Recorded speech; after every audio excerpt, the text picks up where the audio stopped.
அப்போது இந்த இடத்துல நமக்கு பலம் எது பலவீனம் எது அப்படின்னா மீனராசிக்கு இந்த காலகட்டம் பலமான காலகட்டமாக 7.5 வருஷம் ஸ்டார்ட் ஆகுது.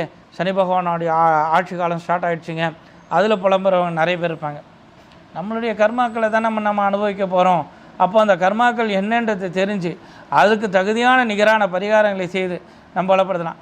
இப்போது நம்ம தகுதியான பரிகாரங்கள் செய்வதன் மூலிமா நம்ம பலமாக இருப்போமா அப்படின்னா எந்தெந்த கர்மாக்கள்லாம் பரிகாரம் உண்டோ அதை தான் செய்ய முடியும். பரிகாரம் செய்ய முடியாத கர்மாக்களை எல்லாம் நம்ம பரிகாரம் பண்ணி கொடுன்னு கேட்டால் முடியுமா? முடியாது. இப்போது ஒருத்தருக்கு நோய் வந்துருச்சு, அது எதுக்காக வந்துச்சு, ஏன் வந்துச்சு, எப்படி வந்துச்சுன்னு ஆராய்ந்து அதுக்கு தகுதியான மருந்தை கொடுப்பதன் மூலியமாக அந்த நோய் அவரை விட்டு விலகும். நோய் நாடி நோய் முதல் நாடி அது தனிக்கும் வாய் நாடி வாய்ப்பச் செய்யும். எல்லாம் வளர்ச்சி காஞ்சமகா பெரிவா பொற்பாதம் பணிந்து கொண்டு அன்பு எம்டிவி நேயர்களுக்காக ஆடி மாத ராசி பலன்களை பற்றி பார்க்கின்றோம். இந்த குரோதி வருடம் ஆடி மாதம் வரக்கூடிய இந்த அற்புதமான மாதத்தில் நடக்க இருக்கும் ராசி பலன்கள் மேஷம் முதலாக மீனம் வரை இருக்கக்கூடிய ராசி பலன்களை பற்றி பார்க்க இருக்கின்றோம். அன்பு மீனராசி நேயர்களே, இந்த மீனராசி என்பவர்களுக்கு இந்த காலகட்டம் எவ்வாறாக இருக்கிறது? இப்போ இந்த காலகட்டத்தில் பார்த்தீங்கன்னா மீனராசி என்பவர்களுக்கு சந்திரனாக கூட ராகு இருப்பார். சந்திர ராகு சேர்க்கை, மனம் சஞ்சலம், குழப்பம், போராட்டம். இப்போ இது இந்த வருஷம் ஃபுல்லாக தானே நீங்கள் சொன்னீங்க, இப்போ புதுசாக ஒன்றும் இல்லையே அப்படின்னா புதுசாக என்ன நடக்கும் அப்படின்னா லக்னத்துக்கு 2ஆம் அதிபதியும் லக்னத்துக்கு 9ஆம் அதிபதியும் 3ல் போய் மறைகிறார், பலம் இல்லை. லக்னாதிபதி 3ல் போய் மறைகிறார், பலம் இல்லை. லக்னத்திற்கு 5ஆம் அதிபதியாக வரக்கூடியவர் சந்திரன் எங்கே நிற்கிறார்? சந்திரராகு சேர்க்கை, அவர் லக்னத்தில் நல்லா நிற்கிறார். 5ஆம் அதிபதி நல்லா நிற்கிறார். 9ஆம் அதிபதி எங்கே இருக்கிறார்? 3ல் போய் மறைஞ்சிடறார். இங்கே லக்னத்துக்கு 1, 5, 9. அப்போது 1ஆம் அதிபதியும் 9ஆம் அதிபதியும் மறைஞ்சிடுறாங்க. அப்போ அந்த இடத்துல பலம் இல்லை. இந்த சந்திரன் பலமாக இருக்கிறாரா? அவரும் பலம் இல்லை, சந்திரராகு சேர்க்கை. அப்போது இந்த இடத்துல நமக்கு பலம் எது பலவீனம் எது அப்படின்னா மீனராசிக்கு இந்த காலகட்டம் பலமான காலகட்டமாக 7.5 வருஷம் ஸ்டார்ட் ஆகுது.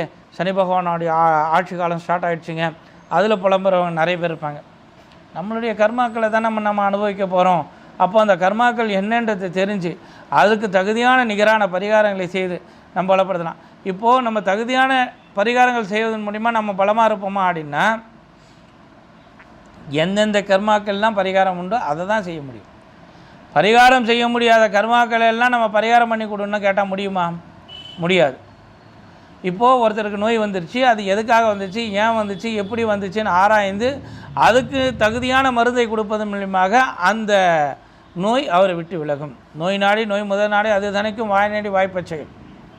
அப்போது அந்த நோயை நம்ம போக்கணும் அப்படின்னா அந்த நோய் எதன் மூலியமாக வந்தது என்பதை ஆராய்ந்து நாம் நோய்க்கு உண்டான மருந்தை கொடுப்பதன் மூலியமாக நோய் போவது போல நம்மளுடைய கர்மாக்கள் எதன் வழியாக வந்தது என்பதை ஆராய்ந்து அதற்கு உண்டான பரிகாரத்தை செய்வதன் மூலியமாக தான் நம்ம கர்மாக்கள் விலகும். நம்ம என்ன பண்ணுவோம்? எதுவுமே நம்ம அந்த கர்மாக்கள் போகிறதுக்கு உண்டான வழியே நம்ம பண்ண மாட்டோம். அந்த கர்மாக்கள்லேருந்து நம்ம வெளியே வர்றதுக்கு உண்டான வழியே நம்ம பண்ண மாட்டோம். ஆனால் கர்மா பண்ணிட்டும் போகணும். ஆனால் தேவையில்லாத பரிகாரங்களை தேவையில்லாத அமைப்பை நாம் செய்து கொண்டே இருப்போம். இஷ்ட தெய்வ வழிபாடு என்பது ஒரு விதம். இப்போ இஷ்ட தெய்வம் எந்த கோயில் வேணாலும் எப்போ வேணாலும் நம்ம போகலாம், அதற்கு தடையே இல்லை. தாராளமாக போகலாம். எந்த கோயில் வேணாலும் எப்போ வேணாலும் எங்கே வேணாலும் போகலாம். எல்லா சிவன் கோயிலுக்கும் போகலாம், எல்லா பெருமாள் கோயிலுக்கும் போகலாம், எல்லா பிள்ளையார் கோயிலுக்கும் போகலாம், எல்லா முருகர் கோயிலுக்கும் போகலாம். இது எல்லாம் அவரவருடைய விருப்பத்திற்கு ஏற்றவாறு எந்தெந்த இடத்திற்கு செல்ல வேண்டுமோ அங்கெல்லாம் சென்று வருவது அவர்களுக்கு யோகத்தையும் பாக்கியத்தையும் பலத்தையும் தரக்கூடியதாக இருக்கும். சார் நான் ஆனால் சொல்லும்போது பார்த்தோம்னா சார் நான் ஒரு கோயில் விடாமல் எல்லா கோயிலும் போகிறேன் சார், எல்லா கோயிலுக்கும் போவேன், எல்லா அர்ச்சனையும் பண்ணுவேன், எல்லா கோயிலுக்கும் எல்லா விஷயத்தையும் செய்வேன், ஆனால் எனக்கு எந்த விஷயமும் நடக்க மாட்டேங்குது, என் கர்மா என்னன்னு தெரியல அப்படின்னா சார் நான் அவ்வளோவா தப்பு பண்ணிட்டேன், அவ்வளோவா கர்மா இருக்குது அப்படின்னு அழுவாங்க. ஆனால் இவர்களுடைய ஜாதகத்தை முறையாக பார்த்து அந்த கர்ம பலனை ஏற்றவாறு, அதாவது உங்கள் கோவிலுக்கு தங்கம் கொடுத்துருப்பாங்க, வெள்ளி கொடுத்துருப்பாங்க, வைரம் கொடுத்துருப்பாங்க, வைடூரியம் கொடுத்துருப்பாங்க, ஆனால் கொடுக்க வேண்டிய ஒரு சில பொருட்களை கொடுக்காமல் இருப்பதும் மிகவும் கொடுமை. என் குருநாதர் ஒரு கதை ஒன்று சொன்னார்.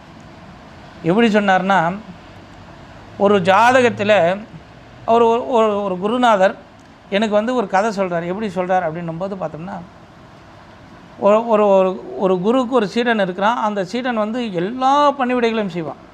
அந்த சீடன் மேலே அவருக்கு ரொம்ப பாசம். ஏன்னா அந்த குருநாதருக்கு தேவையான அத்தனை விஷயங்கள், துணி துவைப்பதன் முதல் கொண்டு தண்ணி எடுத்து வந்து வச்சிடணும், வீடு பெருக்கணும், எல்லாத்தையும் அந்த குடில் பெருக்கணும், எல்லாத்தையும் பெருக்கி கொண்டு சுத்தபத்தமாக அவருக்கு பூஜைக்கு தேவையான எல்லா பொருட்களையும் பூ புஷ்பங்கள் எல்லாத்தையும் கொண்டு வந்து வைத்து அந்த பூஜைக்கு தேவையான அத்தனை உபகாரங்களும் செய்து அவருக்கு குருவுக்கு தேவையான உணவுகளை சமைத்து எல்லாத்தையும் கொடுத்து நிற்பான்.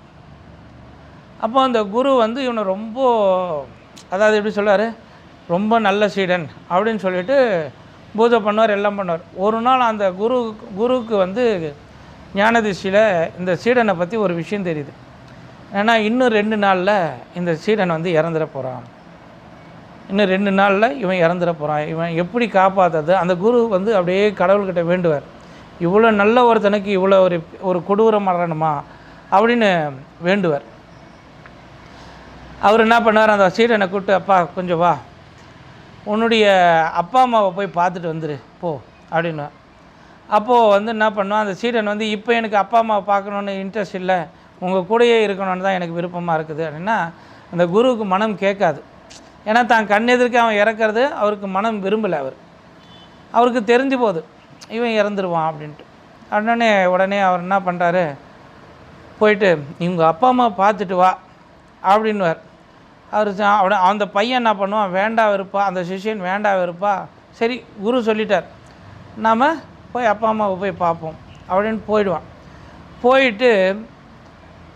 அவன் போயிட்டு திருப்பி அவன் இந்த குரு என்ன பண்ணுவார், இறைவனுடைய விட்ட வழி இந்த இவ்வளோ நல்லவன். ஆனால் இவர் என்ன பண்ணுவார், இறைவன்கிட்ட வேண்டுவார், இறைவா இந்த பையனை இவ்வளோ நல்லவனை இந்த அற்பாயில் நீ எடுக்காத, முடிஞ்ச வரைக்கும் அதுக்கு ஏதாவது ஒரு பரிகாரம் பண்ணு அப்படின்றது குரு வேண்டுவார்.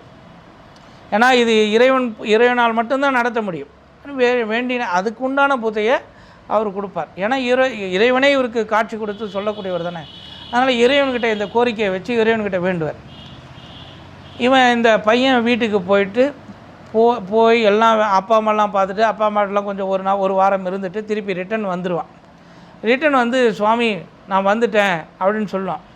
இவர் வந்து சுவாமி அப்படியே பார்ப்பார், கொஞ்சம் நேரம் உக்காருப்பா, ஆமாம் வழியில் போகும்போது ஏதாவது ஒரு அசம்பாவிதங்கள் ஏதாவது நீ கண்டையா பார்த்தையா அப்படின்னோடனே அப்போது இந்த பையன் சொல்லுவான். ஏன்னா இவருக்கு தான் தெரியும் இல்லையா இது என்ன நடந்தது அப்படின்றத இவருக்கு தெரியும். இவருக்கு ஒரே ஒரு சின்ன சந்தேகம், இவன் எப்படி இதிலேருந்து வெளியே வந்தான் அப்படின்றது அவர் வந்து யோசிக்கிறார். அப்போது சுவாமி நீங்கள் சொல்கிற மாதிரியே தான் நடந்தது, நான் இங்கேருந்து ஊருக்கு போயிட்டேன், ஊரை போயிட்டு திருப்பி ரிட்டன் வரும்பொழுது கடுமையான காற்று மழை அடித்தது. அந்த காற்று மழை அடிக்கிற இடத்துல வந்து நான் ஒரு பாழடைஞ்ச மண்டபத்தில் தங்கியிருந்தேன். அங்கே ஒரு சிவன் லிங்கம் இருந்தது, சிவன் இருந்தார். அந்த சிவனுக்கு வந்து பார்த்தோன்னா எந்த ஒரு அந்த இடிஞ்ச மண்டபத்தில் அவர் இருந்தார். அப்போது என் மனசு ரொம்ப துடித்தது. இறைவா என்கிட்ட நிறைய பணம் பொருள்கள் பொண்ணும் பொருளும் இருந்ததுன்னா உனக்கு இந்த கோயிலை கட்டியிருப்பனே, என்னால் கட்ட முடியலையே, நான் கட்ட முடியாத ஒரு அளவில் இந்த மாதிரி இருக்கிறேனே அப்படின்னு நான் நினச்சேன். ஆனால் அந்த நினைக்கும் பொழுதே என் மேலே தலைக்கு மேலே ஒரு பாம்பு தொங்குச்சு. அந்த பாம்பு என்னை கடிக்க வந்தது, நான் அதை தள்ளி விட்டுட்டு வெளியே வந்துட்டேன் அப்படின்வேன். அப்புறம் நான் வெளியே வந்துட்டேன், வந்த பிறகு இந்த இடி மின்னல் நின்றுடுச்சு, நான் அந்த சுவாமியை கும்பிட்டு வந்துட்டேன் சுவாமி அப்படின்னார். அப்படியா சரி அப்படின்ட்டு அவர் ஞானதிஷ்டியில் பார்ப்பார். பார்க்கும்பொழுது அவருக்கு சொல்வார், இவன் ஒரு சிவன் கோவிலை கட்ட வேண்டும், இவன் உயிரோடு இருக்கணும்னா இவன் ஒரு சிவன் கோயிலை கட்ட வேண்டும். அப்போ இதுதான் பரிகாரம். ஆனால் குருநாதருக்கு இது ஏற்கனவே தெரியும். ஆனால் இந்த சிவன் கோயிலை கட்டுறதுன்றது சாத்தியமா, இவனால் முடியுமா அப்படின்னு அவர் நினச்சார். இப்போ இந்த சிவன் கோயிலை இவனுக்கு எப்படி, இவன் இருக்கிற சூழ்நிலையில் இவனுடைய வசதிக்கு இவன் எப்படி சிவன் கோயிலை கட்ட முடியும்? அதனால் இறைவன் விட்ட வழி அப்படின்னு சொல்லி அவர் மனசார என்ன பண்ணுறாரு, அனுப்பிறார். திருப்பி ரிட்டன் வரும்பொழுது அவன் அந்த அனுபவித்த வேதனை என்ன அப்படின்னா, தலைக்கு மேலே ஒரு சர்ப்பம் தொங்குது, வெளியே இடி இடிக்குது, பெரிய பெரிய இடியாக அடிக்குது. அந்த சர்ப்பம் என கொட்டக்கூடிய வரக்கூடிய காலகட்டத்தில் காலன் கொட்டக்கூடிய அந்த காலன் வந்து தீண்டக்கூடிய நேரம், அங்கே தீண்டும் போது தான் இவன் என்றான், இந்த கோவிலை நம்ம கட்டிடணும், என்கிட்ட வசதி இருந்தால் நான் கட்டியிருப்பேனே அப்படின்னு நினைக்கும்போது அவன் ஆத்மார்த்தமாக நினைக்கிறான். அப்போ நினைக்கும் போதே அது பரிகாரம் ஆகிடுது. சிவன் கோயில் கட்டினதுக்கு உண்டான ஒரு அமைப்பு வந்துடும். அப்போது எந்த காலகட்டத்தில் எந்த பரிகாரம் செய்ய வேண்டும் என்பது தான் இங்கே விதியாக இருக்கும். அதுதான் என் குருநாதர் சொல்வார், எல்லா பரிகாரம் எல்லா நேரத்திலும் செய்ய முடியாது. அப்போது இந்த காலகட்டத்தில் இதை செய்யணும், இதை செஞ்சாதான் நல்லது அப்படின்றது அவன் நினைச்சதே பரிகாரமாக மாறும்போது நமக்கு எப்படி இருக்கும் யோகம்? நாம் செய்ய வேண்டிய பரிகாரத்தை நம் கர்மா எது, அந்த கனவுல வந்து அந்த கோவில் கட்ட வேண்டும் என்றது கர்மா, அவன் எண்ணியது கர்மா, இந்த ரெண்டு கர்மாவும் அங்கு சமநிலைப்படுது. அதுதான் என் குருநாதர் எனக்கு சொல்லுவார். அப்போது அந்த கர்மாக்கள் நம் உள்ளத்திலையும் நடந்தாலும் அந்த கர்மா போகக்கூடிய ஒரு தன்மை. அப்போது நம்மக்கிட்ட ஒரு சில நேரத்தில் நிறைய பணம் வச்சுருப்பாங்க, செய்யறதுக்கு மனம் இருக்காது. இதை கொடுத்துட்டு பாப்பா, இந்த பொருள் நீ கோயிலுக்கு கொடு அப்படின்னா மனம் இருக்காது. ஒரு சிலர் என்ன பண்ணுவாங்கன்னா உண்டியில் போய் போட்டு வருவாங்க. இது நான் ஒரு சின்ன உதாரணம் என்னென்னா, உண்டியில் போய் போடுறது நல்லதா அப்படின்னா சுவாமி கைங்கரியங்கள் உண்டியில் போடலாம், தப்பில்லை. ஆனால் சுவாமிக்காக செய்யக்கூடிய விஷயங்களாக இருக்க வேண்டும். இப்போ சுவாமிக்கு கோவிலுக்கு ஆராத்தி தட்டு வாங்கி கொடுங்க, கோவிலுக்கு வந்து பூஜை பொருட்கள் வாங்கி கொடுங்க, கோவிலுக்கு அபிஷேக பொருட்கள் வாங்கி கொடுங்க, கோவிலுக்கு வஸ்திரங்கள் வாங்கி கொடுங்க. எத்தனை சிலைகள், எத்தனை கோவில்களில் வஸ்திரங்கள் இல்லாமல் இருக்கும்? எத்தனை கோவில்களில் ஒரு வேளை அபிஷேகம் மட்டும் நடக்கும், இருவேளை இருகால பூஜை நடக்கக்கூடியதாக இருக்கும், ஆனால் ஒரு வேளை தான் அங்கே அபிஷேகம் பண்ணுவாங்க. அப்போ அது உணவுக்கு அங்கே சுவாமிக்கு மடப்பள்ளிக்கு தேவையான உபகரணங்களை வாங்கி கொடுங்க. எத்தனை கோயிலில் உபகரணங்கள் இல்லாத இருக்குது, அடுப்பு இல்லாத இருக்குது, விறகு இல்லாத இருக்குது.